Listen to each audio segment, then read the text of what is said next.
আজকে আমরা আলোচনা করব গর্ভাবস্থায় একজন মা যেসব খাবার খাবেন এবং যেসব খাবার খাবেন না সে সম্পর্কে। হবু মায়ের খাবার নির্বাচনের সময় সতর্ক থাকতে হবে যাতে প্রয়োজনীয় সব রকম উপাদানই খাবারে থাকে। আঁশজাতীয় খাবার যেমন লাল আটার রুটি, শাকসবজি ইত্যাদি খেতে হবে।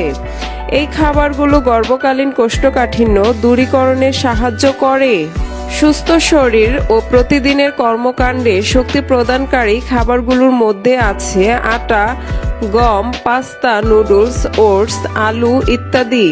ফলমূল ও শাকসবজি থেকে পাওয়া যায় বিভিন্ন রকম ভিটামিন ও অ্যান্টিঅক্সিডেন্ট। প্রোটিনের উৎকৃষ্ট উৎস মাছ, মাংস, ডিম, দুধ, বাদাম, সিম, সয়া, দই, পনির ইত্যাদি। প্রতিদিন 1 গ্লাস দুধ ক্যালসিয়ামের ঘাটতি পূরণ করতে সাহায্য করবে।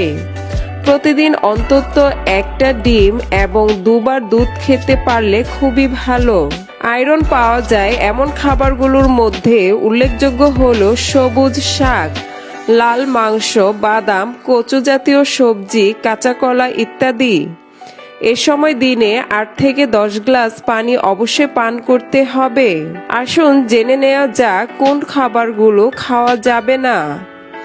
কিছু খাবার আছে যা গর্ভবতী মা ও বাচ্চার জন্য ক্ষতিকর, যেমন কাঁচা দুধ, আধা সিদ্ধ মাংস, অপরিষ্কার শাকসবজি। এসব খাবার গর্ভপাতের ঝুঁকি বাড়ায়। কামরাঙ্গা, আনারস বা কাঁচা পেঁপেতে কিছু এনজাইম থাকে যা ভ্রূণের ক্ষতি করতে পারে। অতিরিক্ত লবণাক্ত খাবার পরিহার করতে হবে, কারণ এর ফলে উচ্চ রক্তচাপের পাশাপাশি পায়ে পানি আসা বা শরীরে বিভিন্ন অঙ্গ ফুলে যেতে পারে। এছাড়াও অতিরিক্ত চা, কফি ও ঠান্ডা পানীয় বাচ্চার জন্য ক্ষতির কারণ হতে পারে।